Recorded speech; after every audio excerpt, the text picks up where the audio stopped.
여러분, 안도현이 쓴 시 중에 너에게 묻는다라는 제목의 시가 있습니다. 시인은 시를 시작하자마자 단도직입적으로 본론으로 들어가죠. 연탄재 함부로 발로 차지 말아라. 너는 누구에게 한 번이라도 뜨거운 사람이었느냐? 라고 했어요. 참 의미 있는 시죠.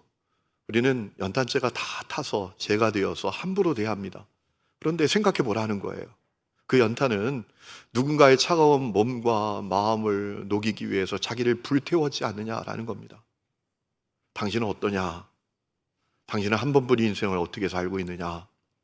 누구를 위해서, 무엇을 위해서 당신의 인생을 불태우고 있느냐? 생각해 보라는 겁니다. 참 의미 있는 시라고 생각이 돼요.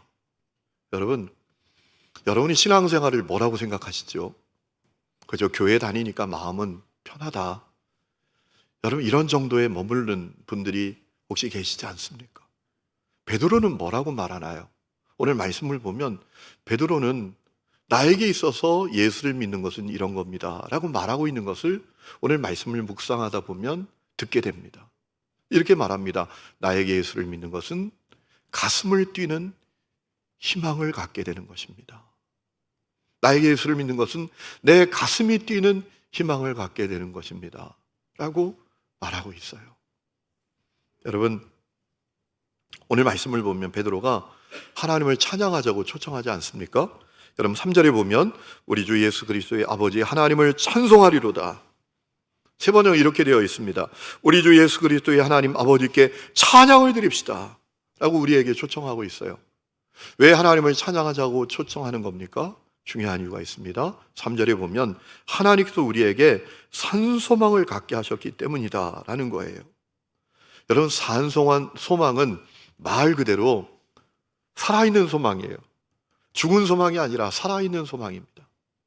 여기서 산소망이라고 할 때 산이란 단어는 히라보 원문을 보면 짜오입니다. 물리적으로 살아있는, 건강하게 살아있는을 의미합니다. 그렇기 때문에 여러분, 이 베드로에게 있어서 예수를 믿는 것은 가슴 뛰는 희망을 갖는 것이었습니다. 여러분, 살아있는 것은 다 가슴이 뜁니다. 죽은 것은 가슴이 뛰지 않습니다. 살아있는 것은 쿵쾅 쿵쾅 쿵쾅 하면서 가슴이 뜁니다. 베드로가 주님께서 나에게 산소망을 주셨다라는 것은 뭐냐면 나에게 있어서 예수를 믿는 것은 내 가슴이 뛰는 희망을 갖는 것입니다 라고 말하는 거예요. 그럼 도대체 그 무엇이 베드로의 마음을 뛰게 만들었을까요? 그의 가슴을 뛰게 만드는 희망을 가져다 주었을까요? 오늘 읽은 말씀을 보면 그게 두 가지였다라는 사실을 확인하게 됩니다. 첫 번째, 내가 얻은 구원이 내 가슴을 뛰는 희망이 되었다라는 겁니다. 내가 얻은 구원이 내 가슴을 뛰게 만드는 희망이 되었다라는 거죠. 여러분, 오늘 3절에 이렇게 말합니다. 그의 많으신 긍휼대로 예수 그리스도를 죽은 자 가운데에서 부활하게 하심으로 말미암아 우리를 거듭나게 하셨다라고 했습니다. 주님께서 나를 불쌍히 여겨주셔서 나를 새 생명 되게 하셨다, 거듭나게 하셨다라는 것은 새로운 창조, 새로운 피조물, 새로운 생명되는 사건이 내 안에 일어나게 되었다라는 겁니다. 내가 얻은 구원을 말하는 거예요. 그 구원으로 말미암아 4절에 보면 썩지 않고 더럽지 않고 쇠하지 아니하는 유업, 영원한 생명을 말하죠. 그것을 얻게 하셨다라는 겁니다. 여러분, 인간은 전적으로 타락하여 죄와 저주 가운데, 고통 가운데 살다가 멸망받아 죽을 인생이었습니다. 그 인생을 주님이 너무 불쌍히 여기셨습니다. 그래서 독생자를 보내주셨습니다. 독생자 예수께서 십자가에 매달린 대속제물이 되셨습니다. 죄는 내가 졌는데 죄값은 십자가에 매달린 예수님이 다 치르셨습니다. 그래서 우리의 주홍빛 같은 그 죄를 맑게 씻기워 주셨습니다. 그리고 우리에게 새 생명을 주셨습니다. 태초에 하나님께서 사람에게 불어넣어 주셨던 그 영적인 생명, 영원한 생명을 우리에게 주셨어요. 여러분, 이것이 우리가 얻은 구원 아니겠습니까? 예수님이 부활하신 것처럼 우리도 죽어도 다시 사는 부활, 그래서 영원한 사는 그 생명, 영생의 생명을 우리에게 주셨어요. 여러분, 이 구원이 베드로의 마음을 뛰게 만들었다라는 거예요. 그의 가슴을 뛰게 만드는 희망이 되었다라는. 두 번째는 최후 승리의 날까지 주님께서 자신을 보호해 주시는 것입니다. 여러분, 5절에 말합니다. 너희는 말세에 나타내기로 예비하신 구원을 얻기 위하여 믿음으로 말미암아 하나님의 능력으로 보호하심을 받았느니라. 말세에 나타내기로 예비하신 구원은 어떤 걸 말할까요? 주님이 주시는 최후 승리를 의미하는 것이죠. 주님 다시 오실 때 성도에게 최후 승리를 주십니다. 중요한 것은 그 최후 승리 때까지 주님의 능력으로 우리를 보호해 주신다라는 것. 여러분, 5절에 나온 이 보호라는 단어는 프루레오라는 단어인데요, 이 프루레오라는 단어는 프루로스라는 단어에서 파생된 단어입니다. 프루로스의 뜻은 어떤 건가 하면 파수꾼입니다. 파수꾼. 여러분, 주님이 최후 승리의 날까지 우리의 파수꾼이 되어주신답니다. 여러분, 시편 127장에 보면 솔로몬이 그렇게 고백하지 않습니까? 하나님께서 집을 세우지 않으면 세우는 자의 수고가 헛되고 하나님께서 성을 지키지 않으면 파수꾼에 끼어있음이 헛되다. 여러분, 그런데 우리 주님이 내 파수꾼이 되어주신다는 거예요. 최후 승리의 날까지 내 보초병이 되어주신대요. 여러분, 이것이 베드로에게는 가슴 뛰는 희망이었어요. 여러분, 오늘 여러분에게는 어떠신가요? 여러분에게 여러분이 얻은 구원은 뭡니까? 베드로에게처럼 가슴 뛰는 겁니까? 가슴 뛰는 희망을 가져다 주신 겁니까? 오늘 1절 말씀 우리가 읽지 않았지만 1절 말씀을 보면 이 베드로 전서의 수신자가 누군지 확인할 수 있습니다. 본도, 갈라디아, 갑바도기아, 아시아와 비두니아에 흩어져 있는 나그네들이라고 했습니다. 지금 튀르키예 지역입니다. 튀르키예 지역 전 지역을 가리킵니다. 튀르키예 전 지역에 흩어져 있는 성도들이 이 베드로 전서의 수신자들이었다라는 거예요. 자, 중요한 것은 그들에게도 예수님을 믿는 것이란 자신들의 가슴을 뛰는 희망이었다라는 겁니다. 오늘 우리가 읽은 8절과 9절 말씀을 통해서 확인할 수 있습니다. 자, 8절과 9절 제가 세 번역으로 읽어봅니다. 여러분은 그리스도를 본 일이 없으면서도 사랑하고 지금 그를 보지 못하면서도 믿으며 말로 다 표현할 수 없는 즐거움과 영광을 누리면서 기뻐하고 있습니다. 여러분은 믿음의 목표, 그 여러분의 영혼의 구원을 받고 있는 것입니다. 자, 이 튀르키예 지역에 있는 성도들은 말이에요, 어떤 마음의 상태를 갖고 있는가 하면 말로 다 표현할 수 없는 즐거움과 영광을 누리면서 자신들이 얻은 구원을 기뻐하고 주님을 기뻐하고 있다는 거예요. 늘 싱글벙글이에요. 문제가 있어도, 시련이 있어도, 고난이 있어도 그들의 얼굴엔 평화가 있어요. 기쁨이 있어요. 자신감이 있어요. 그런 얘기입니다. 왜요? 베드로하고 똑같은 마음이에요. 자기들이 얻은 구원이 자기들에게 가슴을 뛰는 희망인 거예요. 그러니 그들이 말로 다 표현할 수 없는 즐거움과 영광을 누리면서 기뻐하지 않겠습니까? 여러분, 우리가 예수를 믿는 것은 그저 그 밥에 그 나물 같은 상태가 되는 게 아닙니다. 우리가 예수를 믿는 것은 그저 물에 물 탄 듯 술에 술 탄 듯한 상태를 갖고 있는 것이 아닙니다. 우리가 예수를 믿는 것은 그저 서로를 향한 설렘도 떨림도 다 식어져서 그저 침대에서 서로 등 돌리고 잠자는 권태기에 빠진 부부의 마음 같은 그런 상태가 아닙니다. 우리 가슴이 뛰는 희망을 갖는 거예요. 베드로가 그 고백을 하고 있는 거예요. 여러분, 사실 그래야 하죠. 여러분, 우리가 얻은 구원이 얼마나 놀랍습니까? 그저 목적도 없이, 의미도 없이, 삶의 진정한 행복과 만족도 없이 헤매다가 시들어버릴 인생이 우리 인생인데 주님께서 나에게 새 생명을 주셨잖아요. 그저 죄와 저주와 고통 가운데 살다가 죽어서 심판받고 멸망당할 우리에게 주님께서 영생의 생명을 주셨잖아요. 그저 고아처럼 돌아보는 사람도 없고 책임져 주는 사람도 없고 쓸쓸하게 살아갈 인생이었는데 주님께서 나를 구원해 주시고 나를 하나님의 자녀 삼아 하나님을 아빠 아버지라 부를 수 있는, 하나님께서 보호해 주시는 그런 인생이 되었잖아요. 이게 얼마나 놀라운 겁니까? 여러분, 그래서 C.S. 루이스는 이런 얘기를 한 적이 있습니다. 하나님이 주시는 기쁨은 이 세상 그 어떤 것으로도 충족시킬 수 없는 영광스러운 열망이다. 주님이 주시는 기쁨은 세상 그 무엇으로도 내 안에 채울 수 없는 거예요. 세상에 있는 것 다 내 마음을 채워봐도 주님이 주시는 기쁨과 비교할 게 없다 이 말이죠. 여러분, 오늘 그 은혜가 여러분에게 있기를 주의 이름으로 축원합니다. 여러분에게도 여러분이 얻은 구원이 여러분의 가슴을 뛰게 만드는 것이 될 수 있기를 축원합니다.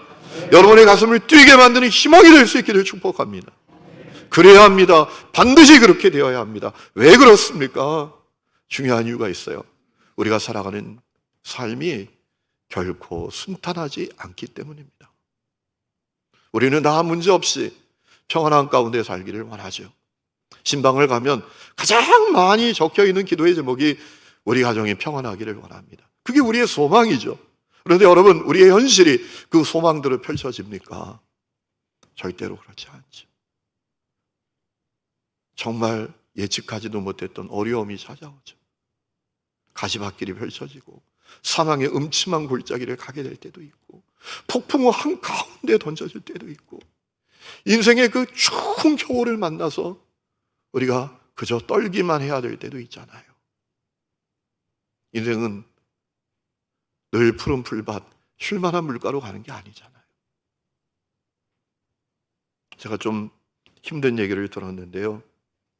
제가 아는 목사님이 40대 중반의 목사님이신데 그 아내 되시는 사모님이 40대 초반인데 건강이 너무 몸이 안 좋아서 병원에 가서 검사를 했더니 혈액암이에요. 어떡하나 싶어서 산속 깊이 가서 좀 휴양을 할까 그랬더니 의사 선생님이 그것도 안 된대요. 당신은 열나면 바로 병원으로 올 수 있는 거리에서 살아야 된다. 열나서 바로 와야 된다고, 열나면. 그러지 않으면 당신이 죽는다고. 여러분, 그 사모님이 그런 엄청난 일이 자기에게 다가올지 작년에 알았겠습니까?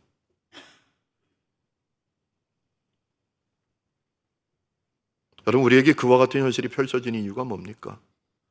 우리 인생이 그저 예측 불가능하기 때문만은 아닙니다. 우리가 살아가는 이 세상에 전적으로 타락한 사람들이 가득하기 때문입니다. 여러분, 생각해보면 나도 참 나쁜 놈이지만 세상에 참 나쁜 놈들이 많습니다.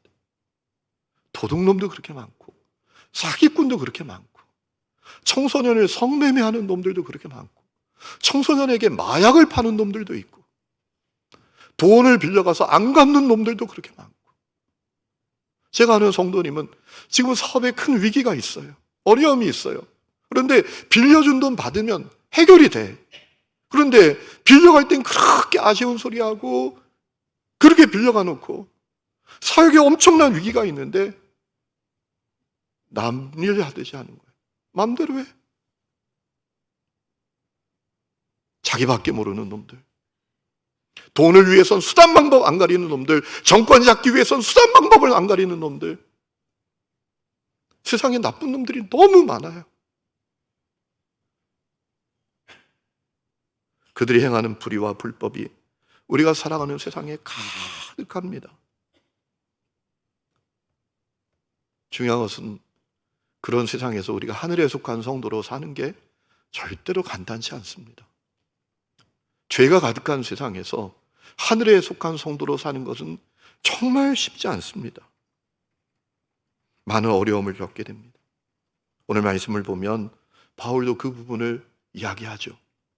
6절에 보면 너희가 이제 여러 가지 시험으로 말미암아 잠깐 근심하게 되지 않을 수 없으나, 6절에 나오는 이 시험이라는 단어는 페이라스모스라는 단어인데요, 시련이라는 겁니다. 우리 삶에 시련이 많대요. 우리 삶의 시련의 연속이랍니다. 여러분, 하늘에 속한 성도로 죄가 가득한 세상에서 우리가 살 때요, 시련이 많습니다. 때로는 핍박을 받고 박해를 받고. 지난 금요일에 제 제자 되는 목사님이 저를 찾아왔어요.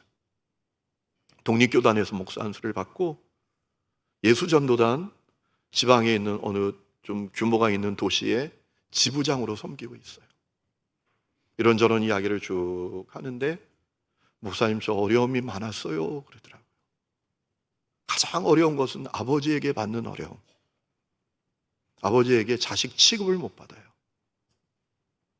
아버지 마음이 그렇겠죠. 뭐 대학 졸업하면 좋은 직장에서 취직해서 잘 살기를 원했는데, 이 녀석이 갑자기 대학생들에게 복음을 전하고 그들의 영혼을 구원하는 일 위해서 자기 인생을 걸겠다고. 그러니 이 예수 안 믿는 아버지가 못 받아들이는 거예요. 그래서 자식 취급을 안 해요. 집에 가면 자기는 투명인간이래요.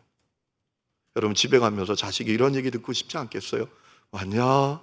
잘 왔다. 근데 자기는 투명인간이래요. 딱 보고도 왔다고도 여기시지 않는데요. 옆에 앉아 있어도 옆에 앉아 있는 취급을 안 한대요. 밥상이 차려져 있어도 밥 먹으라는 얘기도 안 한대요.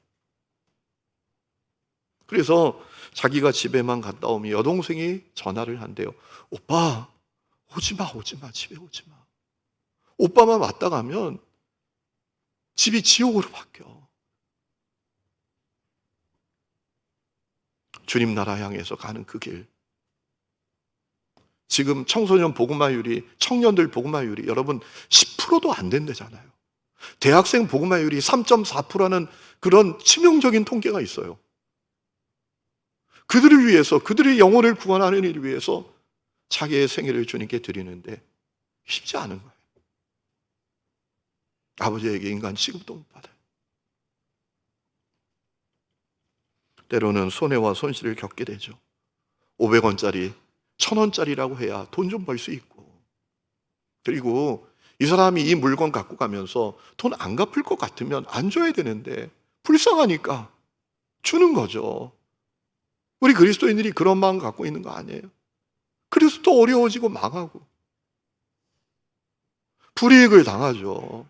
그죠? 세상 사람들이 하는 대로 다 쫓아다니고 밤새도록 같이 놀고 마시고 취하고 흥청거리면 인정도 받는데, 그렇지 않으니 왕따시키고 불이익 주고 진급에서 탈락시키고 불이익도 당하죠. 때로는 큰 아픔과 상처도 겪게 되죠. 여러분, 죄가 가득한 세상에서 하늘에 속한 성도로 사는 건, 이건 진짜 결코 간단한 문제가 아닙니다. 그러나 예수를 믿는 것이 가슴 뛰는 희망이 된 성도는 그럼에도 불구하고 결코 쓰러지지 않습니다. 패배하지 않습니다. 왜냐하면 자신이 얻은 그 구원, 영생, 영원의 관점에서 보면 이 땅에 있는 시련은 잠시라는 것이 보여지기 때문입니다. 찰나와 같다는 사실을 알기 때문입니다. 오늘 베드로도 그렇게 증언하지 않습니까? 6절에 너희가 이제 여러 가지 시험으로 말미암아 잠깐 근심하게 되지 않을 수 없으나. 영원의 관점에서 보면 이 땅에서 당하는 시련은 잠깐인 거예요. 그 눈이 열리니까 쓰러지지 않는 거죠. 더욱이 최후 승리의 날까지 하나님께서 당신의 능력으로 나를 보호하신다는 사실을 믿게 되니 쓰러지지 않는 거죠. 패배하지 않는 거죠. 그래서 결국 고난을 극복하고 승리하는 거죠. 여러분, 바울이 그 고백하지 않습니까? 고린도후서 1장 8절을 보면 이렇게 말합니다. 형제자매 여러분, 우리가 아시아에서 당한 환난을 여러분이 알기를 바랍니다. 우리는 힘에 겹게 너무 짓눌려서 마침내 살 희망마저 잃을 지경에 이르렀습니다. 우리는 이미 죽음을 선고받은 몸이라고 느꼈습니다. 하나님께서는 이렇게 위험한 죽음의 고비에서 우리를 건져주셨고 지금도 건져주십니다. 또 앞으로도 건져주시리라는 희망을 우리는 하나님께 두었습니다. 여러분, 그렇기 때문에 우리가 내가 예수를 믿는 것이 나에게 가슴 뛰는 희망을 갖는 것은 내가 예수 믿는 것이 내게 주신 구원이 내게 가슴 뛰는 희망이 되는 것은 너무나 중요한 문제입니다. 그렇지 않으면 거대한 세상에 맞설 수도 없습니다. 죄를 이길 수도 없습니다. 유혹을 극복할 수도 없습니다. 그렇지 않으면 그저 상황에 따라 몸 색깔을 바꾸는 카멜레온 같은 신자로 평생 살 겁니다. 교회 안에서는 대단한 신자 같지만 세상에 가면 불신자나 다름없는 익명의 신자로 살아가게 될 것입니다. 여러분, 그것은 큰 문제입니다. 엄청난 문제입니다. 여러분, 마태복음 10장 말씀을 보면 예수님께서 우리가 성도로 하늘에 속한 사람으로 살아갈 때 받는 고난을 이미 예고하셨었습니다. 마태복음 10장 21절, 22절 이렇게 말씀하셨죠. 장차 형제가 형제를, 아버지가 자식을 죽는 데 내주며 자식들이 부모를 대적하며 죽게 하리라. 22절, 또 너희가 내 이름으로 말미암아 모든 사람에게 미움을 받을 것이다. 그것이 성도 현실이라는 겁니다. 하지만 그럼에도 불구하고 어떤 상황 속에서도 하늘에 속한 성도로 살아야 될 것을 말씀하셨어. 이렇게 말씀하셨단 말입니다. 누구든지 사람 앞에서 나를 시인하면 나도 하늘에 계신 내 아버지 앞에서 그를 시인할 것이고, 누구든지 사람 앞에서 나를 부인하면 나도 하늘에 계신 내 아버지 앞에서 그를 부인하리라. 여러분, 세상에서 가장 불행한 일은 주님이 부인하시는 인생이 되는 것 아니겠습니까? 이 땅에서 카멜레온 같은 신자로 살아서 세상 것은 누릴 수 있지만 주님이 부인하는 인생이 된다는 건 가장 충격적인 문제 아니겠습니까? 그렇기 때문에 내가 얻은 구원이 가슴 뛰는 희망이 되는 것은 너무나 중요합니다. 그래야 맞설 수 있지 않겠습니까? 그래야 이겨보려고 하지 않겠습니까?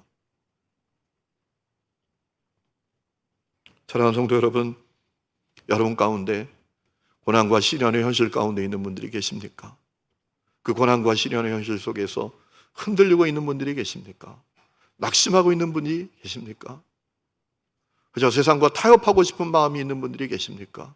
여러분, 기도의 자리로 나가시기를 축원합니다. 기도의 자리에 나가서 기도하세요. 하나님, 나도 베드로처럼 내가 얻은 구원이 내 가슴을 뛰는 것이 되게 해주세요. 나도 베드로처럼 내가 얻은 구원이 내 가슴을 뛰는 희망이 되게 해주세요. 그러면 지지 않을 겁니다. 그러면 패배하지 않을 겁니다. 오늘 말씀을 묵상하면서 그런 생각을 해볼 수 있습니다. 하나님은 도대체 당신이 전능하신데 왜 이 세상에 있는 그 불의와 불법을 그렇게 허용하시나? 불의와 불법을 행하는 사람들이 저렇게 활개치게 만드시나? 그냥 싹 쓸어버리시고 그들이 행하는 불의와 불법이 만천하에 드러나게 하시고 부끄러움을 당하게 하시면 좋을 텐데 왜 불의와 불법을 행하는 사람들이 저렇게 활개치게 만드시나? 그래서 나에게 고난과 시련을 당하게 만드시나? 여러분, 그 답이 오늘 7절에 있지 않습니까? 사도 베드로 이렇게 증언합니다. 하나님께서는 여러분의 믿음을 단련하셔서 불로 단련하지만 결국 없어지고 마는 금보다 더 귀한 것이 되게 하시며 예수 그리스도께서 나타나실 때 여러분에게 칭찬과 영광과 존귀를 얻게 주십니다. 고난을 통해서 내 믿음을 금보다 더 가치 있게 만드신다라는 겁니다. 그래서 주님 오실 때, 주님 앞에 설 때 칭찬과 영광과 존귀를 얻게 하신다라는 겁니다.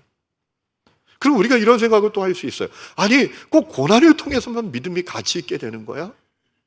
고난을 통해서만 믿음이 가치 있게 되는 거야? 그 답은 그렇다입니다. 그렇습니다. 고난을 통해서 우리의 믿음이 가치 있게 됩니다. 여러분, 그것은 말이에요, 시험을 치르기 전에는 실력을 모르는 거하고 똑같습니다. 여러분, 시험을 치러봐야 그의 실력이 드러납니다. 시험 치르기 전에는요, 다 실력 있는 것처럼 보입니다. 시험을 치르기에는 다 실력이 있는 것처럼 보여요. 그런데 시험을 쳐보면 아, 낙제였구나. 대단한 실력을 가진 것 같았는데 아니었구나. 낙제 점수였구나. 그게 내 실력이었구나. 이게 드러나잖아요. 여러분, 고난을 받기 전까지는 우리가 다 주님을 사랑하는 것처럼 보여요. 그런데 고난이 와 보면 내가 진짜 사랑하는 것이 무엇인지 드러난단 말입니다. 고난이 오기 전에는 다 주님 사랑하는 것 같아요. 다 주님을 첫째로 여기는 것 같아요. 그런데 고난이 와 보면 내가 정말 뭘 사랑했는지 드러나게 됩니다. 하나님을 사랑하는 것 같았는데 사실은 내 자신을 사랑하고, 사실은 돈을 사랑하고, 사실은 세상을 사랑하고, 사실은 성공을 사랑하고, 그것이 드러난단 말입니다. 여러분, 고난을 통해서 믿음의 실력이 드러납니다. 욥이 그 좋은 예잖아요. 욥이 자기 전 재산 잃어버렸어요. 전 재산 아무것도 아니죠. 돈은 있다가 없다가도 하는 거잖아요. 자기 자식이 다 죽었어요. 여러분, 자식이 얼마나 소중해요. 자식을 위해서 우리가 못할 게 없잖아요. 평상시에 사모님 이런 얘기를 듣는 사람도 여러분, 자식을 위해서라면 식당에 가서 팔 걷어붙이고 하루 종일 설거지도 할 수 있잖아요. 자식이 얼마나 소중해요. 근데 그 자식이 다 죽었어요. 그 고난을 직면했어요. 여러분, 그때 욥이 뭐라고 고백합니까? 욥기 1장 20절 말씀을 보면 이때 욥은 일어나 슬퍼하며 겉옷을 찢고 머리털을 민 다음에 머리를 땅에 대고 엎드려 경배했다. 여러분, 고난의 현실에서 욥은 예배했어요. 이것도 큰 도전이죠. 많은 사람들이 고난이 오면 예배 자리 떠나요. 예배드려야 아무 소용없어. 기도해봐야 아무 소용없어. 그러면서 예배 자리를 떠나요. 조금만 고난이 와도. 그런데 욥은 자식이 다 죽고 전 재산을 잃었는데도 예배의 자리에 엎드렸어요. 그리고 이렇게 고백했대요. 이렇게 말하였다. 모태에서 빈손으로 태어났으니 죽을 때에도 빈손으로 돌아갈 것입니다. 주신 분도 주님이시요 가져가신 분도 주님이시니 주님의 이름을 찬양할 뿐입니다. 그것뿐만 아니에요. 이제는 자기 건강도 다 잃어버렸어요. 그러자 그 아내가 뭐랍니다. 당신 하나님 욕하고 죽어 그냥. 그때 욥은 뭐라고 하지요? 욥은 그에게 이렇게 대답하였다. 당신까지도 어리석은 여자들처럼 말하는구려. 우리가 누리는 복도 하나님께로부터 받았는데 어찌 재앙이라고 해서 못 받는다 하겠소. 이렇게 하여 욥은 이 모든 어려움을 당하고서도 말로 죄를 짓지 않았다. 고난을 통해서 그 믿음의 실력이 드러난 거예요. 여러분, 고난을 통해서 믿음의 실력이 드러납니다. 고난을 받기 전에는 다 베드로처럼 내가 얻은 구원이 내 가슴을 뛰게 만드는 것이라고 사람들에게 보여줄 수는 있죠. 그런데 고난을 통해서 진짜 믿음의 실력이 드러나고 고난이 와야 진짜 죄도 버리게 됩니다. 저는 목회적인 경험을 통해서 분명히 말씀드릴 수 있어요. 고난이 오기 전에는 죄를 버리는 신용만 합니다. 그런데 진짜 감당하지 못할 고난이 오면 자기 죄를 헤아리고 죄를 버리더라고요. 버리지 말라 그랬는데도 버리더라고요. 그래서 가짜 믿음이 진짜 믿음이 되고 성숙하지 못한 믿음이 성숙한 믿음이 되는 거죠. 여러분, 우리가 이 하나님의 계획을 놓치지 말아야 합니다. 제대로 반응해야 합니다. 그리고 우리는 결국 승리할 수 있습니다. 우리가 가슴 뛰게 가진 희망 때문입니다. 하나님께서 최후 승리의 날까지 우리를 붙드신대잖아요. 그분의 능력으로 붙들어 주신대잖아요. 여러분, 하나님이 붙들어 주시는데 누가 쓰러지게 만들겠습니까? 하나님이 붙들어 주시는데 누가 패배하게 만들겠습니까? 하나님을 누가 당하겠습니까? 승리하는 거죠. 여러분, 제가 예전에 청소년 설교를 하면서 청소년들에게 들었던 예화가 하나 있어요. 이 종이장이 얼마나 약해요, 그죠? 얼마나 가냘프입니까? 이렇게 찢으면 찢어지기도 하잖아요. 그런데 이 종이장을 벽에다 풀로 쫙 붙여놔 보세요. 그리고 이 손가락으로 뚫어보려고 하세요. 손가락만 부러집니다. 주님께서 최후 승리의 날까지 붙드시는 인생이 그와 같은 거예요. 여러분, 그 구원이 우리에게 임했잖아요. 오늘 5절 말씀 다시 붙드십시오. 너희는 말세에 나타내기로 예비하신 구원을 얻기 위하여 믿음으로 말미암아 하나님의 능력으로 보호하심을 받았느니라. 최후의 승리 날까지 주님이 여러분을 보호해 주십니다. 여러분을 보호해 주십니다. 여러분, 우리가 잘 살고 못 살고는 이 땅에서 결정되는 게 아닙니다. 하나님 앞에서 결판 나는 겁니다. 지혜의 승리의 날까지 내가 얻은 구원, 그 가슴 뛰는 구원, 가슴 뛰는 희망을 붙들고 끝까지 승리하는 성도들 될 수 있기를 주의 이름으로 축원합니다. 우리 이 시간에 찬양 부르고 기도하는 시간을 갖습니다. 예수로 사는 인생, 우리 가사를 생각하면서 찬양합시다.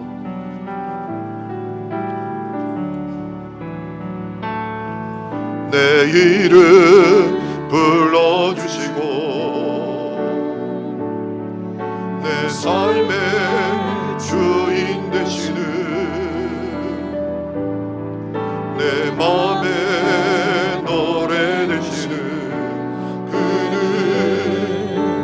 근신 나의 예수님 내 마음이 불러주시고 내 삶의 주인 되시는 내 맘의 노래 되시는 그는 근신 나의 예수님 삶의 무게가 내 맘을 누르고 엉킬 일 없는 시간을 지날 때 예수만 의지하는 삶되기 원하네 주 붙드네 주님 시선을 거두지 않은 삶 주의 은혜로 남답게 하시네 예수로 사는 인생 책임져 주시 주께 맡기네 내 안의 모든 염려는 내 안의 모든 염려는 절실한 기도드리나 답답한 현실 속에서 주만 온전히 알아봅니다 내 안의 모든 염려를 내 안의 모든 염려를 절실한 기도드리나 답답한 현실 속에서 주만 온전히 알아봅니다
그렇습니다.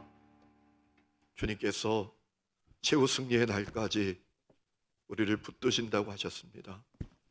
주님, 우리도 베드로처럼 우리가 얻은 구원이 우리의 가슴을 뛰게 만드는 희망이 되게 하여 주시옵소서. 하나님, 그 희망 때문에 죄가 가득한 세상, 불의와 불법이 가득한 세상에 당당히 맞서게 하시고 물러서지 않게 해주시고 믿음으로 살기를 포기하지 않게 해주시고 하나님의 성도로 살게 하여 주시옵소서.